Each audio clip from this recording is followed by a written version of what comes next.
Middle School. He completely funded the Dale Jarrett Wellness Room, which provides athletic training equipment for students and faculty, and he annually awards the Dale Jarrett Determination Award to 2 8th graders, 1 girl and 1 boy. So there's the story of the man of the race last week at the Brickyard 400. Now we're going to see some pit stops, Pete. Are we?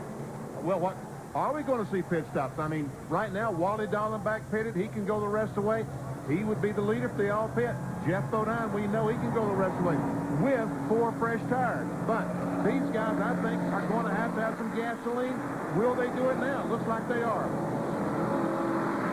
Are they faking each other out? No, I don't think so, no. Dale Earnhardt comes in, Terry Labonte comes in, and so do several others. Dale Jarrett, let's go to Bill Weber. Terry Labonte is in. Fuel only. They make it back up just a little bit. They pop it out. Terry's on his way. Fuel only for the 5. But Labonte has to come through all that traffic. He's pitting up near at the entrance of the pit, but he had to slow down for that traffic. Let's go back to the pits. Earnhardt stops at the far end of pit road. Jarrett is down here. Gordon is down here. Gas only for Earnhardt. He is down and away. Mark Martin is out. Here is Gordon out. Jarrett. And they will follow Terry Labonte. And Terry Labonte beat them all as they head down to turn 1. But they've got to fall in behind all the cars on the racetrack. All those cars on the track have got to go by. He's got to fall in behind Rusty Wallace. They can't blend in like that. Yep. They are, but they shouldn't be. Everybody that stayed out on the track should be positioned ahead of those who came in. That's right. I mean, Jeff Bodine and the 15 car. Well, I mean, NASCAR will get this straightened out. You can bet down on that. But as you see, Bobby Labonte did not stop. He has been known for getting very, very good gas mileage. And so he's up ahead of the pack. Ken Schrader didn't stop as well. And Butch Leisinger. So, going to be interesting. So Bobby Labonte is shown as the leader at the moment under this caution. 64 laps completed. You're watching live coverage of the Bud at the Glen from Watkins Glen, New York.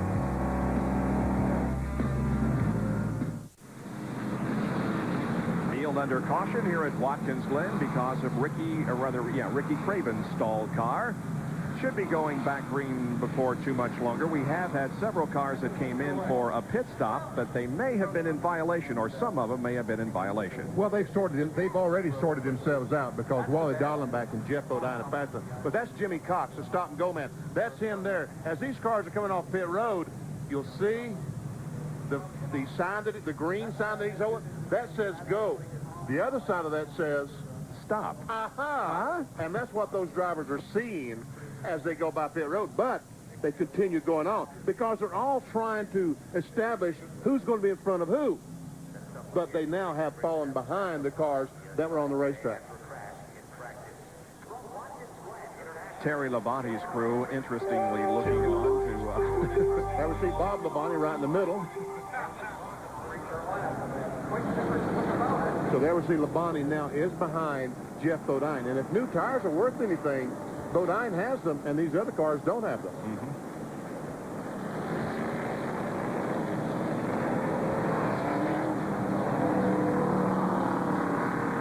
There's the cars that did not stop, and they're now ahead of Terry Labonte. Here's Bill Weber. Okay, a couple guys down here at this end of pit road near the final turn on this road course believe they can make it. The 18, Bobby Labonte, I talked to his crew chief, Jimmy Makar. He said, I believe we could have made it even if it stayed green. This caution will help us. I'm sure we can reach the finish. The 29 crew, the Cartoon Network Chevrolet, with veteran road racer Butch Leisinger in that car. They've had a great day. One slow pit stop, but Butch has made up positions on the track. They also believe they can go the distance. They did not come in under this most recent caution. They stopped earlier. So the 18, the 29, of course the 7, believe they can all reach the finish. Hey, Bill, you know what is going to happen? What? We're going to have a caution flag, so we'll have a great race when one of these cars run out of gas and can't make it back to the pit road. How do you feel when that happens, Benny? Man, it's going to be a sad, sad day. Rusty Wallace back in, checking the toe in. All right, let's take another break before we have the green flag come out once again. As up front, it is Bobby Labonte. Alan and Mark Mark will be here as soon as we conclude our coverage of this event. Right now, Mark Martin running in 13th position. By the way, there were 10 cars that did not come in for a pit stop, and so they are positioned ahead now of those who were running up front before the caution. You're right now. Bobby Labonte's the leader. Kenny Schrader, Butch Lightzinger, Todd Bodine, Brett Bodine, Ward Burton. Remember, he spun a moment ago. He is now running in 6th spot.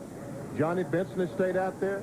Wally Dallenbach and Jeff Bodine in front of our previous leaders, Terry Labonte and Dale Earnhardt. Here's another AutoZone off-track time for Terry Labonte and Dale Earnhardt. Their third pit stop, which came on lap 63, about over 2-second faster pit stop for Labonte than Earnhardt. And that caused him to gain a position on the racetrack. Where you see next stop, there will not be a next stop. By the way, this is the first time in his career that Bobby Labonte, our current leader, has been at the front on a road course. Here's Jerry Punch. Well, guys, current Busch Senior Series point leader David Green was supposed to be a relief driver, David, what did I tell you this morning? Jerry, you told me I was going to have the day off and relax a little bit, but, I tell you what, Dale Earnhardt is something else, and this has been an unbelievable weekend for me. A lot of experience. Hopefully, if I could have helped him out a little bit in practice like we did, this is going to get him to what we've seen so far today. That man's unbelievable, but this race team has done a whale of a job. They didn't know which driver was going to drive, how long which one was going to drive. So my hats are off to all these Goodrich team members. And, again, to Dale Earnhardt, he drove a whale of a race. And like you said, you were right. I got the day off, but we didn't know that. Hey, now, your first clue, though, came on the pace lap. Tell the folks at home what Earnhardt did. Well, Ron Hornaday's here. He's never been to Watkins Glen, and they're going to run the trucks in a couple weeks. And he rode in a pace car with Elmo. So Ron got over here and he told me that Earnhardt pulled up beside of him and said, I'm going to drive all the way. So at that point, we didn't know what was going to happen. But, he's a racer, and these guys are in it for the championship, and they got a whale of a race car. I drove it a little bit, but that race car drove me instead of me driving it. It's an awesome piece, and Dale deserves to be in there, and he's doing a whale of a job.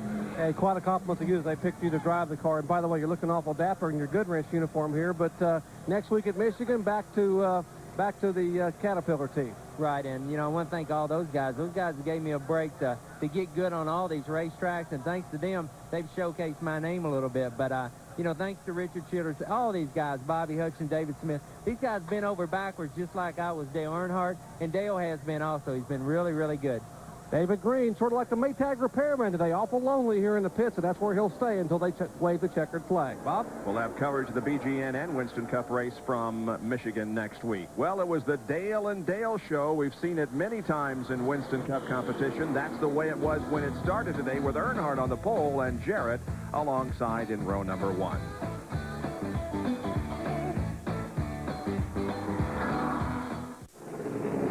Flag will come out momentarily. The field being led by the pace car through corner number 10. Todd Bodine in the 42 car ahead of Brett Bodine in the 11. They're running 4th and 5th.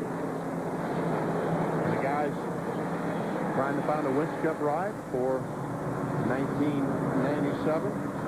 And Butch Lightzinger is in the 29 car in Virginia.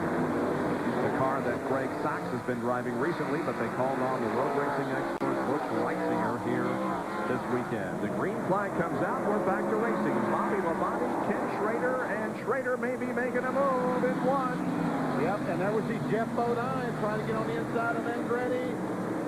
Schrader makes the move. He gets by. Bodine is able to get by. Well, this is the type of situation, guys, that spells trouble. Maybe everybody will be able to do it. You got some faster cars back in the middle of the pack, and some cars that run good, but not as fast as those up front had been running. So they're in a scramble to try to get back up there, and that crowd is going wild. Yeah, sure are.